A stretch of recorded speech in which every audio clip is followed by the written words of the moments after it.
Hi everyone, my name is Lydia and this is what I wish they had taught me about econometrics and introduction.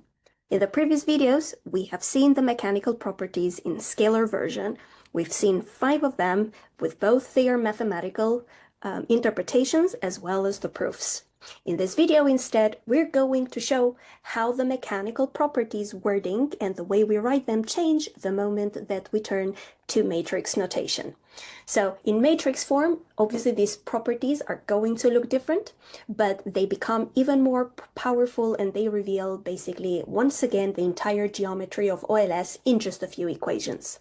For a lot of the mechanical properties in matrix notation, we're going to use the knowledge that's already been proved and explained in a previous video called the 10 tricks that you should be aware of in econometrics matrix notation. So make sure that you revise that video when we go over through the mechanical properties in matrix notation. So without further ado, let's continue to the properties in matrix notation. There's still going to be 5 of them, sort of like the respective properties of the scalar one. The first one is that OLS residuals are orthogonal to the regressors.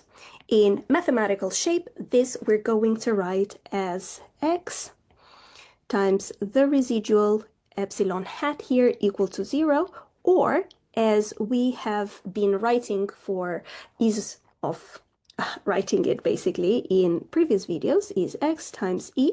Remember the Latin letter for referring to the residual without the need to do the epsilon hat. It just makes it a little bit easier and clearer. And one thing that we have to remember is we're going to add here the prime, meaning the transpose, in order to make sure that the dimensions are properly matching. The second property is that the fitted values are a projection of the y, and mathematically we're going to write it as y hat being equal to the projection matrix, which we have denoted as P times y. The third property, that P is a projection, we're going to write it as P squared being equal to P. The fourth property, where the residuals come from the residual maker matrix, we're going to basically write it as E, the residual, being equal to M times Y, where, as noted in the video of the tricks that you need to know, the M matrix is the identity matrix minus the projection matrix. Ultimately, the fitted values and residuals being orthogonal, in mathematical notation, we're going to write it as y hat prime in order to match the dimensions once again, times the residual being equal to 0. So as you can see, it's very easy to make the connection of mechanical property 1 and mechanical property 5 to the scalar versions that they have. For the fitted values being a projection of y, you can link it to mechanical property 3 in scalar notation. And then mechanical property here 3 and 4 are very specific for the matrix notation, so it might look a little bit more difficult to see what the counterpart in scalar notation is.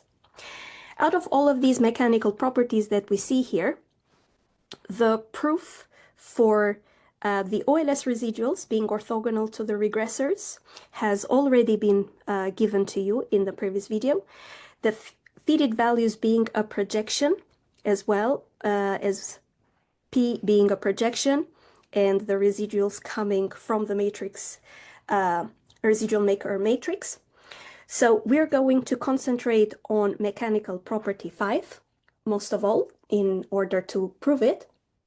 But at the same time, I am going to remind you once again that all of these four first mechanical properties that you have seen are sort of like a consequence of the fact that in matrix version, what we mean by the residuals being uncorrelated with x is that the residual vector is perpendicular to every column of x.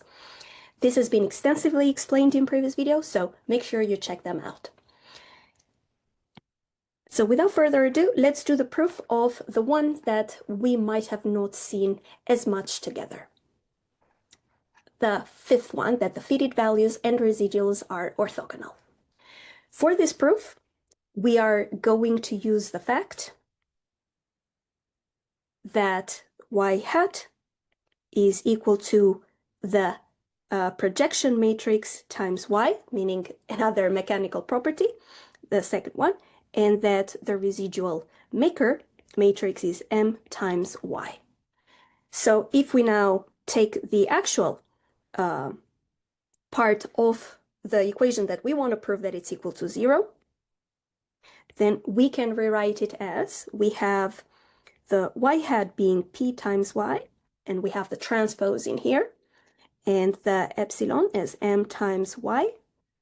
So using, again, the tricks about and the formulas that we need to know about matrix manipulations, this will be simply written as y transpose p transpose times m times y. Because p and m are symmetric,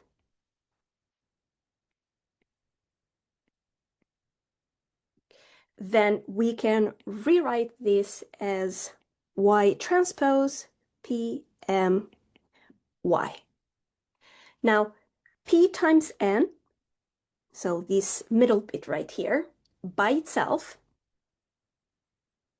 is equal to p times I minus p, the identity matrix, which means that this is p minus p squared, and p squared by the other mechanical property, we know that it's p, so p minus p will give us 0. So what that means is that this entire multiplication that we have here is just going to give us 0. What does that mean? Just that the fitted values